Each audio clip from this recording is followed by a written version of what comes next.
ચાલો આજે વિજ્ઞાનના એક ખૂબ જ રસપ્રદ કોયડાને ઉકેલીએ. આપણે વાત કરીશું હાઇડ્રોજનના પરમાણુ વર્ણપટ વિશે. સાંભળવામાં કદાચ થોડું જટિલ લાગે, પણ આપણે એને એકદમ સરળ રીતે સમજીશું. તો મૂળ સવાલ આ છે, હાઇડ્રોજન બ્રહ્માંડનું સૌથી સરળ તત્વ, જેમાં ફક્ત એક પ્રોટોન અને એક ઇલેક્ટ્રોન હોય છે. તો પછી જ્યારે આપણે તેને ઊર્જા આપીએ ત્યારે તે મેઘધનુષની જેમ બધા જ રંગો કેમ નથી બતાવતું? કેમ ફક્ત અમુક ચોક્કસ રંગોની લાઈનો જ દેખાય છે? આ એ જ રહસ્ય છે જેણે એક સમયે વૈજ્ઞાનિકોની ઊંઘ હરામ કરી દીધી હતી. આ રહસ્યના મૂળ સુધી પહોંચવા માટે આપણે થોડું પાછળ જવું પડશે. આપણે એ સમજવું પડશે કે એ સમયના વૈજ્ઞાનિક મોડલ આ સામાન્ય લાગતી ઘટનાને સમજાવવામાં કેમ નિષ્ફળ રહ્યા. વાત શરૂ થાય છે અર્નેસ્ટ રધરફોર્ડથી. એમણે પરમાણુનું એક ગ્રહીય મોડેલ આપ્યું. વિચાર બહુ સરસ હતો કે પરમાણુનું કેન્દ્ર, જેને આપણે ન્યુક્લિયસ કહીએ છીએ, તે ભારે અને પોઝિટિવ છે, અને નેગેટિવ ચાર્જવાળા ઇલેક્ટ્રોન તેની આસપાસ એવી રીતે ફરે છે જેમ ગ્રહો સૂર્યની આસપાસ ફરે છે.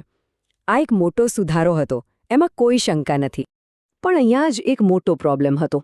એ સમયના ભૌતિકશાસ્ત્રના નિયમો એટલે કે ક્લાસિકલ ફિઝિક્સ પ્રમાણે જ્યારે પણ કોઈ ચાર્જ્ડ કણ ગોળ ગોળ ફરે ત્યારે તેમાંથી સતત ઊર્જા બહાર નીકળે. હવે જો આ સાચું હોય તો ઇલેક્ટ્રોન સતત ઊર્જા ગુમાવતો જાય અને ધીમે ધીમે સર્પાકાર માર્ગે ફરતો ફરતો સીધો કેન્દ્રમાં જઈને ભટકાઈ જાય. મતલબ કે પરમાણુ તો સ્થિર જ ન રહી શકે. અને બીજું, જો ઊર્જા સતત બહાર નીકળતી હોય તો વર્ણપટમાં અલગ અલગ લાઈનો નહીં પણ એક સળંગ પટ્ટો દેખાવો જોઈએ, જે દેખાતો નહોતો. અને આ જ ગુંજવણને ઉકેલવા માટે 1913માં મેદાનમાં આવ્યા ડેનિશ ભૌતિકશાસ્ત્રી નીલ્સ બોહર. એમનો વિચાર એટલો ક્રાંતિકારી હતો કે એણે પરમાણુ વિશેની આપણી આખી સમજ જ બદલી નાખી. બોહરે કહ્યું, એક મિનિટ, ચાલો જૂના નિયમોને થોડીવાર માટે બાજુ પર મૂકીએ. એમણે 3 નવી વાતો કહી. પહેલું, ઇલેક્ટ્રોન ગમે ત્યાં આડેધડ ફરી શકતો નથી. એના માટે અમુક ખાસ સ્થિર કક્ષાઓ ફિક્સ હોય છે. બીજું, અને આ સૌથી અગત્યનું છે, કે જ્યાં સુધી ઇલેક્ટ્રોન પોતાની ફિક્સ કક્ષામાં ફરે છે ત્યાં સુધી એ કોઈ ઊર્જા ગુમાવતો નથી. આનાથી પરમાણુની સ્થિરતાનો પ્રશ્ન હલ થઈ ગયો. અને ત્રીજું, ઊર્જાનું શોષણ કે ઉત્સર્જન ત્યારે જ થાય જ્યારે ઇલેક્ટ્રોન એક કક્ષામાંથી બીજી કક્ષામાં કૂદકો મારે. આ વિચારનું હાર્દ છે ક્વોન્ટાઇઝેશન. આ શબ્દને બરાબર પકડી રાખજો. આનો સીધો અર્થ એ છે કે પરમાણુમાં ઊર્જા સતત નથી. એના અમુક ચોક્કસ ફિક્સ્ડ પેકેટ જ શક્ય છે. ઇલેક્ટ્રોન કાં તો એક પેકેટ જેટલી ઊર્જા રાખી શકે, કાં તો બીજા પેકેટ જેટલી, પણ એ બેની વચ્ચેની કોઈપણ કિંમત નહીં. આને સમજવા માટે એક સરસ ઉદાહરણ લઈએ. વિચારો કે ક્લાસિકલ મોડેલ એક રેમ્પ જેવું છે, જ્યાં આપણે કોઈપણ ઊંચાઈ પર ઊભા રહી શકીએ. પણ બોહરનું મોડેલ એક સીડી જેવું છે. આપણે કાં તો પહેલા પગથિયે હોઈ શકીએ, કાં તો બીજા, કાં તો ત્રીજા, પણ 2 પગથિયાની વચ્ચે હવામાં લટકી શકતા નથી. બસ ઇલેક્ટ્રોન માટે આ પગથિયા જ એના ઊર્જા સ્તરો છે. ઓકે, તો હવે આપણને ખબર છે કે પરમાણુમાં ઊર્જાના પગથિયા હોય છે, પણ આનાથી પેલી રંગીન લાઈનોનું રહસ્ય કઈ રીતે ખુલે છે? ચલો હવે એના ઊંડાણમાં ઉતરીએ. આ ડાયાગ્રામ જુઓ. આ છે હાઇડ્રોજનના પરમાણુની પેલી સીડી. દરેક પગથિયાને એક નંબર આપ્યો છે, n બરાબર 1, 2, 3 વગેરે. સૌથી નીચેનું પગથિયું n બરાબર 1 એ ઇલેક્ટ્રોનનું ઘર છે. એને આપણે ધરા અવસ્થા કે ગ્રાઉન્ડ સ્ટેટ કહીએ છીએ. આ એની સૌથી સ્થિર અને ઓછી ઊર્જાવાળી અવસ્થા છે. એના ઉપરના બધા પગથિયા એ ઉત્તેજિત અવસ્થાઓ છે. તો પેલી લાઈનો બને છે કેવી રીતે? પ્રક્રિયા એકદમ સીધી છે. જ્યારે આપણે પરમાણુને બહારથી ગરમી કે વીજળી જેવી ઊર્જા આપીએ ત્યારે ઇલેક્ટ્રોન એ ઊર્જાને શોષીને નીચલા પગથિયેથી ઉપલા પગથિયે કૂદકો મારે છે. પણ એ ઉપરની અવસ્થામાં લાંબો સમય રહી શકતો નથી. એ અસ્થિર હોય છે. એટલે તરત જ એ પાછો નીચેના કોઈક પગથિયે કૂદકો મારે છે. અને આ પાછા ફરતી વખતે 2 પગથિયા વચ્ચે જેટલો ઊર્જાનો તફાવત હોય, બરાબર એટલી જ ઊર્જાવાળો એક પ્રકાશનો કણ એટલે કે ફોટોન બહાર ફેંકે છે.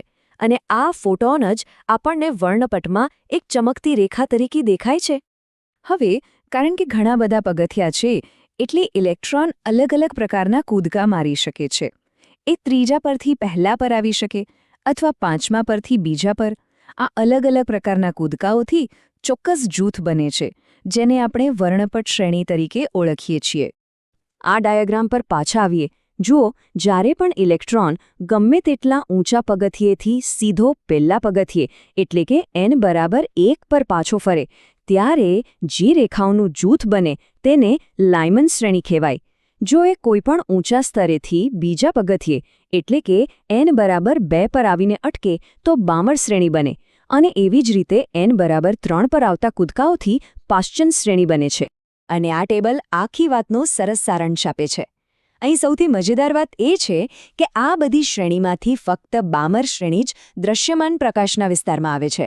એટલે કે એના રંગો આપણે નરી આંખે જોઈ શકીએ છીએ અને એટલે જ એની શોધ સૌથી પહેલાં થઈ હતી.